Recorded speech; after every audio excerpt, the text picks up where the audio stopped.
Hi everyone, Stepan here. I'm going to show you round 5 from Limone, and I'm going to show you an Exchange Slav against a weaker opponent.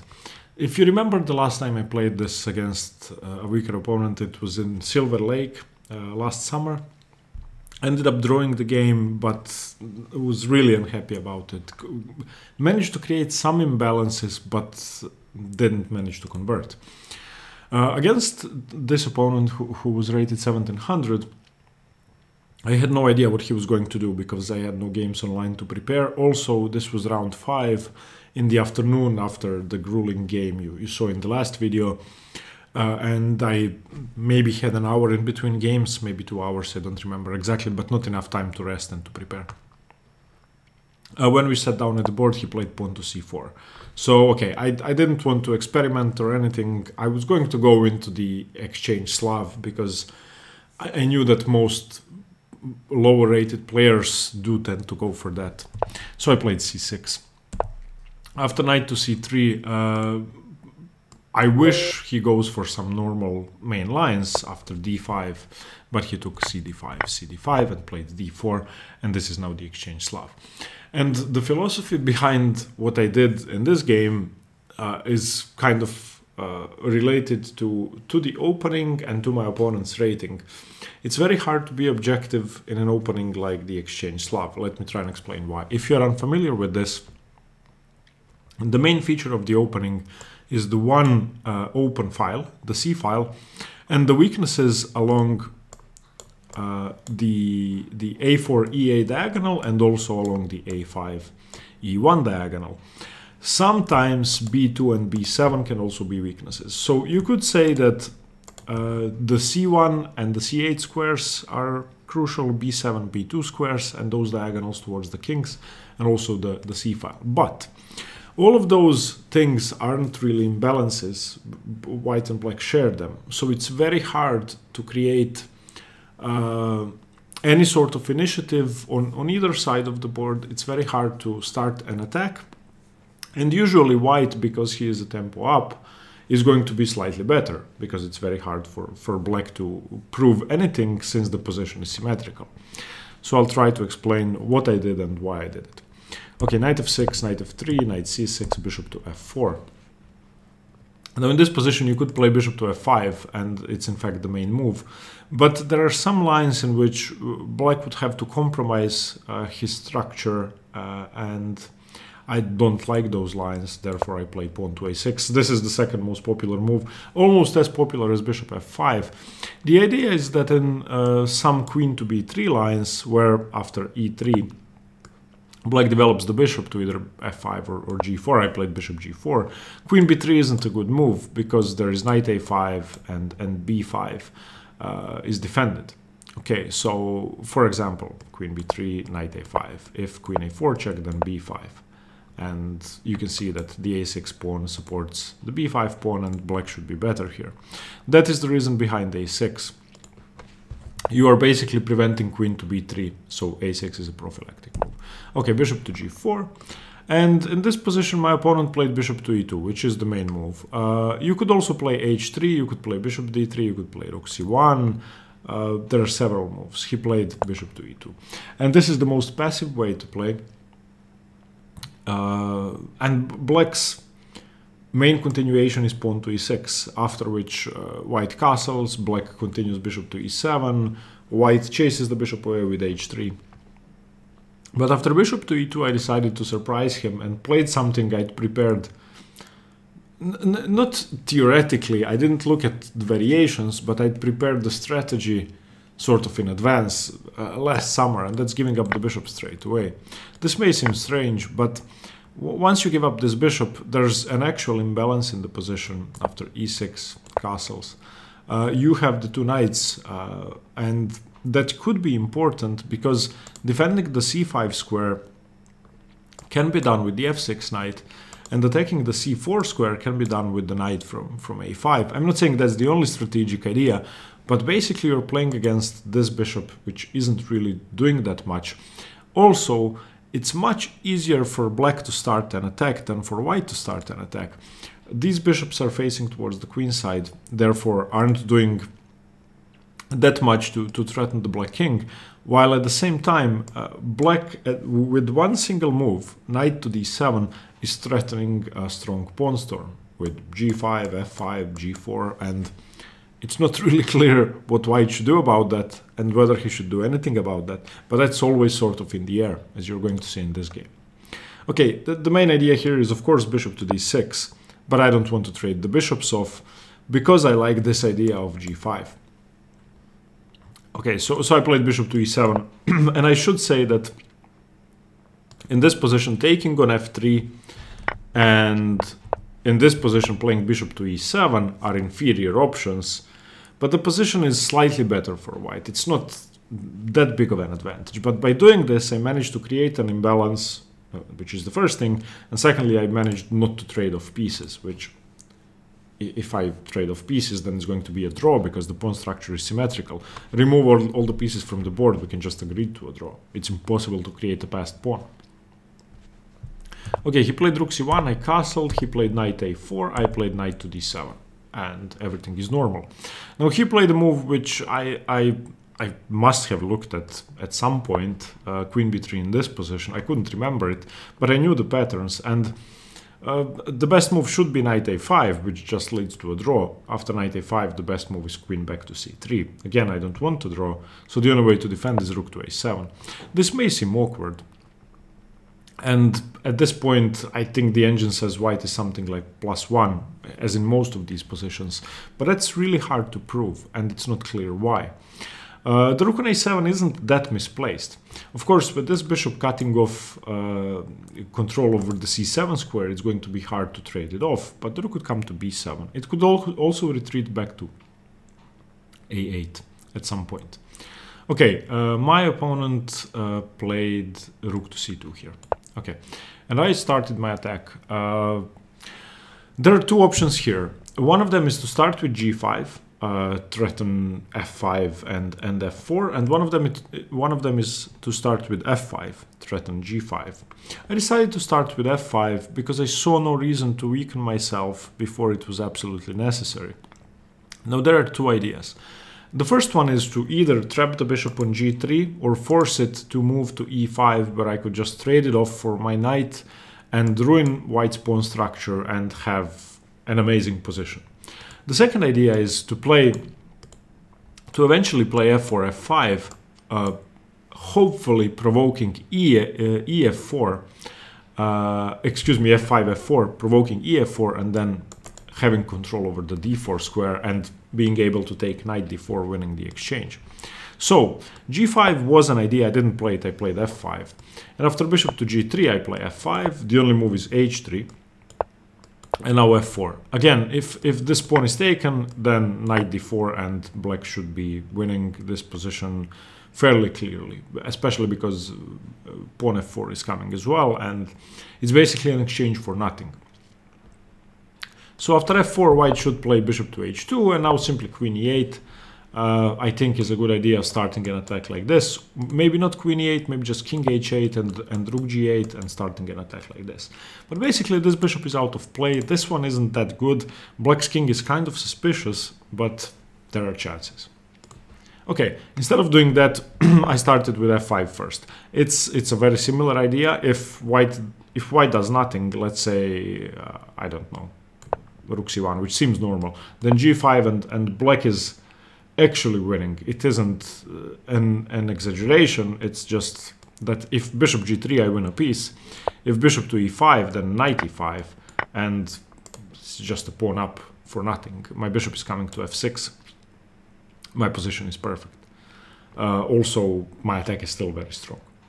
Okay, so after f5 my opponent played pawn to h3, which is okay. And now I have a couple of options. Again, I could start playing with knight a5, but I don't really want to do that because of queen c3, giving him more control over the c file by force. So I just played a prophylactic move and an attacking move at the same time. I played king h8.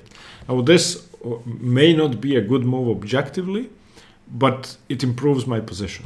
It makes g5 stronger. It gives me the possibility to play rook g8. It gets away from this very scary diagonal, which I think is much easier to exploit by white than this one, because there's a white pawn on d4. Makes my king safer, and just it's a waiting move. I want to see what white does. And in this position, my opponent could have played a normal move. There are a few normal moves, like bishop e2, improving the bishop, maybe rook f to c1 is normal. I was expecting rook f c1, and now g5, bishop to h2 and f4. And again, this pawn cannot be taken because I take on d4. There's always bishop to f6. I don't win an exchange, but after bishop to f6, it's very hard to move the rook away. Yeah, I actually do. If that's taken, takes, and on queen c3, bishop f6, if the rook moves away, I can just take on f3, I think. No, I can just play knight e2 check, sorry, win the queen. Okay, so after king h8, I was expecting that, but my opponent just blundered the game away. He played queen c3. I don't really understand the point behind queen c3, but it simply loses a pawn and allows me to develop my queen side and overwhelm his with one move, knight b4. And this is a common pattern which, if you played the Exchange Slav with either color, you should know. Excuse me. Now he can throw in bishop c7 or not throw it in, it doesn't matter. Eventually he's going to have to move the rook and I'm going to win the pawn. More awkwardly, the rook cannot retreat back to c1 because I win a pawn and an exchange, so the rook can go here or here. He did play bishop c7. Now I can go queen c8 or queen e8. I went queen e8, reinforcing h5. Now rook to d2. I took on a2. Queen to b3 is the only move, basically, otherwise the queen becomes even worse. Knight came back to b4. And now he played rook c1, which is okay. He can also play knight b6, but if knight b6, then takes, and rook a8. And you can see that this bishop, again, is a bad piece. I mean, it could open up, but I like my knight much better than that bishop. Okay, and that's the sort of strategy behind bishop takes f3 early on. I'm not saying that succeeds every time. Sometimes you can just... Sometimes white can blow open the position and win with the bishop pair, but the idea is that knights are better than bishops because the position is relatively closed with one open c-file. Okay, after knight b4 he played rook c1, and now, practically speaking, I think black is winning. It's not just a pawn, it's that all of my pieces are better than his, and that I have an attacking plan and he doesn't. So I played b5, and there was only one move to keep him in the game, and that's knight c5. After knight c5, I take on c7, he takes on b4, I take on c5, he plays dc5, and I blockade, clean pawn up, obviously much better bishop, and it's a matter of time, I think, before black wins. Of course, it's possible to mess it up, it's possible to lose, but I have three plans. One plan is transfer the bishop to this diagonal, start an attack with g5, g4. The other plan is simply play rook a8, advance on the queen side, create a passed pawn. The third plan is just play rook c8, replace the queen and rook here, win the pawn, and then continue. I mean, I can do so many things. I don't know what white does. Maybe tries to put pressure on a6, but I can defend that sufficiently. Okay, so knight c5, even though it was the only way to stay in the game, isn't good. Instead, he went knight b6, which just loses a piece. It loses two pieces for a rook. So basically in this position loses a piece because this rook is useless on a7. And these are obviously his only two active pieces. So rook c7, knight b6. He played bishop e2. I played bishop to d6. He played rook c5, which is tricky. Of course, if I take the bishop, then I give two pieces back for the rook. Let me show you that. So if I take and knight c4, then bishop c4, bc4, and queen b4.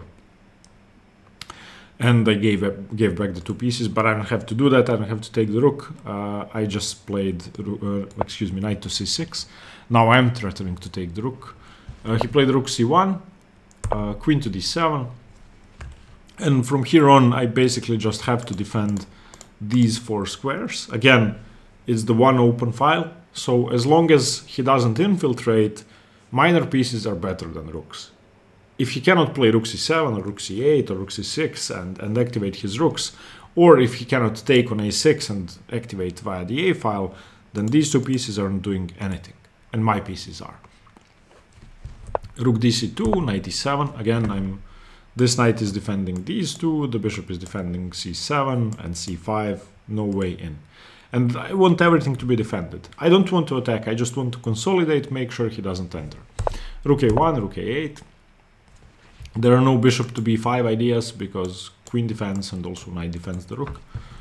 And g4, he went kind of crazy, but he has to. He's losing and his position is losing and he's a lot of material down, so g4 makes sense.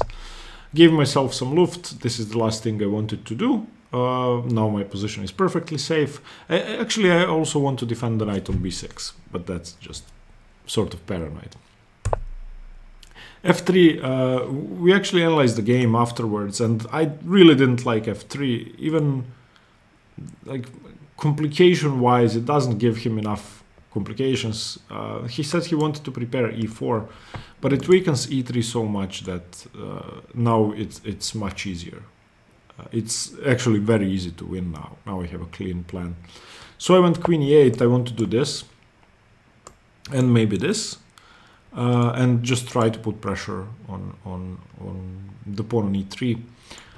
Bishop to d3, transferring the bishop, fine. Queen g6, rook to g2, queen f6. Okay, and if he doesn't play gf5, I don't know how he complicates the position, so he did play gf5. And after ef5, obviously this is my main target, and he played f4, which makes it even worse, and I just went queen e6. Okay, I'm going to show you the game until the end. King f2, knight c4. Obviously I would love him to take. If he doesn't take, then he needs to defend e3. So he played bishop c2. Defending, a5. Queen b5 is impossible because of queen e3 winning. Rook ag1, no problem, I just go rook g8, everything's defended. Queen d3, knight b2, queen b5, knight c4. Again, he has to defend the e3 pawn, so queen b3. And now bishop to b4. And after bishop b4, there is nothing, because I'm going to play bishop to d2. And then once his rook defends or something, for example from here, then I'm free to move my rook away and I'm threatening to take. So that's what happened. Queen d3, bishop d2, rook g3, and now just rook b8. And of course, rook takes g7 is impossible because of bishop e3 check, winning an exchange and another pawn.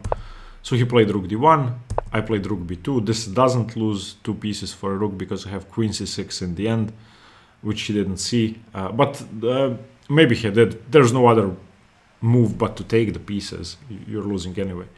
So rook d2, knight d2, queen d2, and queen c6 was the last move of the game. Whatever you do, you either lose the bishop or the queen.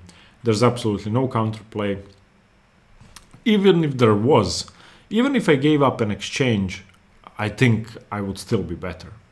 Because I can plant my knight on e4 and just harass his king, and I have a passed pawn here. I'm not saying I would have given up the exchange, I'm just saying that even if I did, I think I could still win.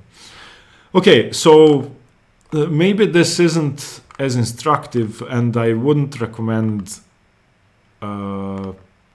giving up your bishop like that in the Exchange Slav. But if you understand why you're giving it away, and if you've seen some model games where the knights have dominated the bishops, then it could be a useful strategy. Of course, if you're trying to win, then creating some sort of imbalance is a must. If the material is equal and if the structure is symmetrical, there are no imbalances. So if you're trying to win, you can try bishop takes f3. It's a fun way to play. Okay, thank you for watching, guys. See you tomorrow. Stay tuned for more chess. Bye bye.